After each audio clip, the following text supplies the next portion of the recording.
Item ಯಾವುದೇ ಇರಲಿ try ಮಾಡಿ ಆಚಿ ಚಿಕನ್ ಮಸಾಲಾ. ಆಚಿ ಚಿಕನ್ ಮಸಾಲಾ ದೇಶದಾದ್ಯಂತ ನಿಗದಿತ ಸರ್ಕಾರಿ ಕಾರ್ಯಕ್ರಮಗಳಲ್ಲಿ ಮತ್ತು ಶಾಲೆಗಳಲ್ಲಿ ವಂದೇ ಮಾತರಂನ ಎಲ್ಲಾ 6 ಚರಣಗಳನ್ನ ಹಾಡಬೇಕು ಅಂತ ಕೇಂದ್ರ ಗೃಹ ಸಚಿವಾಲಯ ಹೊಸ ಮಾರ್ಗಸೂಚಿ ಹೊರಡಿಸಿದೆ.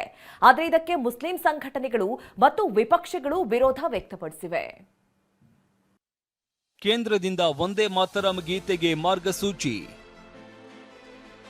6 ಚರಣ ಹಾಡುವುದು ಕಡ್ಡಾಯ, ಮುಸ್ಲಿಂ ಸಂಘಟನೆ ವಿರೋಧ. ಕೇಂದ್ರ ಸರ್ಕಾರದ ವಂದೇ ಮಾತರಂ ಗೀತೆಯ ಹೊಸ ಮಾರ್ಗಸೂಚಿ ರಿಲೀಸ್ ಮಾಡಿದೆ. ಸರ್ಕಾರಿ ಕಾರ್ಯಕ್ರಮಗಳಲ್ಲಿ ಮತ್ತು ಶಾಲೆಗಳಲ್ಲಿ ಎಲ್ಲ 6 ಚರಣಗಳನ್ನ ಹಾಡುವುದನ್ನ ಕಡ್ಡಾಯಗೊಳಿಸಿದೆ. ಅಲ್ಲದೆ ವಂದೇ ಮಾತರಂ ಗೀತೆ ಹಾಡುವಾಗ ಎದ್ದು ನಿಲ್ಲೋದನ್ನ ಕಡ್ಡಾಯಗೊಳಿಸಿದೆ. ಆದರೆ ವಂದೇ ಮಾತರಂ ಗೀತೆಯ ಎಲ್ಲ 6 ಚರಣಗಳನ್ನ ಹಾಡುವ ಕೇಂದ್ರದ ಅಧಿಸೂಚನೆಯನ್ನ ಅಖಿಲ ಭಾರತ ಮುಸ್ಲಿಂ ವೈಯಕ್ತಿಕ ಕಾನೂನು ಮಂಡಳಿ ತೀವ್ರವಾಗಿ ವಿರೋಧಿಸಿದೆ. ಆದರೆ ಇದನ್ನ ವಿರೋಧಿಸಿರುವ ಅಖಿಲ ಭಾರತ ಮುಸ್ಲಿಂ ವೈಯಕ್ತಿಕ ಕಾನೂನು ಮಂಡಳಿ ಇದು ಸಂವಿಧಾನದ ಆಶಯಗಳಿಗೆ ವಿರುದ್ಧವಾಗಿದೆ ಅಂತ ಹರಿಹಾಯ್ದಿದೆ. ಅತ್ತ ಎಡಪಕ್ಷಗಳು ಮತ್ತು ಪಶ್ಚಿಮ ಬಂಗಾಳದ ಆಡಳಿತಾರೂಢ ಟಿಎಂಸಿ ಕೂಡ ವಿರೋಧಿಸಿದೆ.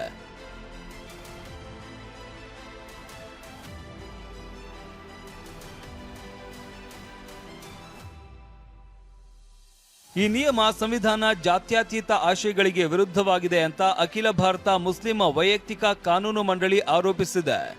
ವಂದೇ ಮಾತರಂ ಗೀತೆಯ ಎಲ್ಲ 6 ಚರಣಗಳನ್ನ ಕಡ್ಡಾಯಗೊಳಿಸಿರುವ ಕೇಂದ್ರದ ನಡೆ ದೇಶದ ಸಂವಿಧಾನದ ಆಶಯಗಳಿಗೆ, ನಮ್ಮ ಜಾತ್ಯತೀತ ಮೌಲ್ಯಗಳಿಗೆ, ಧಾರ್ಮಿಕ ಸ್ವಾತಂತ್ರ್ಯಕ್ಕೆ ಮತ್ತು ಸುಪ್ರೀಂ ಕೋರ್ಟ್ ತೀರ್ಪಿಗೆ ವಿರುದ್ಧವಾಗಿದೆ ಅಂತ ಅಸಮಾಧಾನ ವ್ಯಕ್ತಪಡಿಸಿದೆ. ವಂದೇ ಮಾತರಂ ದುರ್ಗಾ ಮತ್ತು ಇತರ ದೇವತೆಗಳ ಪೂಜೆಯ ಉಲ್ಲೇಖ ಇದೆ. ಇದು ಮುಸ್ಲಿಮರ ನಂಬಿಕೆಗಳಿಗೆ ವಿರುದ್ಧವಾಗಿದ್ದು ಗೀತೆಯನ್ನ ಸಂಪೂರ್ಣವಾಗಿ ಸ್ವೀಕರಿಸಲು ಸಾಧ್ಯವಿಲ್ಲ. ಮುಸ್ಲಿಮರು ಒಬ್ಬ ದೇವರನ್ನ ಮಾತ್ರ ಪೂಜಿಸುತ್ತಾರೆ. ಇಸ್ಲಾಂ ದೇವರೊಂದಿಗೆ ಯಾವುದೇ ರೀತಿಯ ಪಾಲುದಾರರನ್ನ ಸಂಯೋಜಿಸಲು ಅನುಮತಿಸುವುದಿಲ್ಲ ಎಂದು ಎಐಎಂಪಿಎಲ್ಬಿ ಹೊರಡಿಸಿರುವ ಅಧಿಕೃತ ಪ್ರಕಟಣೆಯಲ್ಲಿ ಉಲ್ಲೇಖಿಸಲಾಗಿದೆ. एक जिम्मेदार व्यक्ति होकर के है ना हमारे इस गीत का अपमान करते हैं, वंदे मातरम का अपमान करते हैं कि निंदनीय है.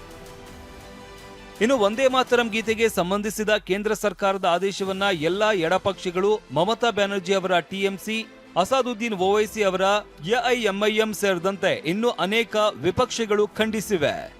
ಮಹೇಶ್ ಈರಣ್ಣ, ಟಿವಿ9, ನವದೆಹಲಿ.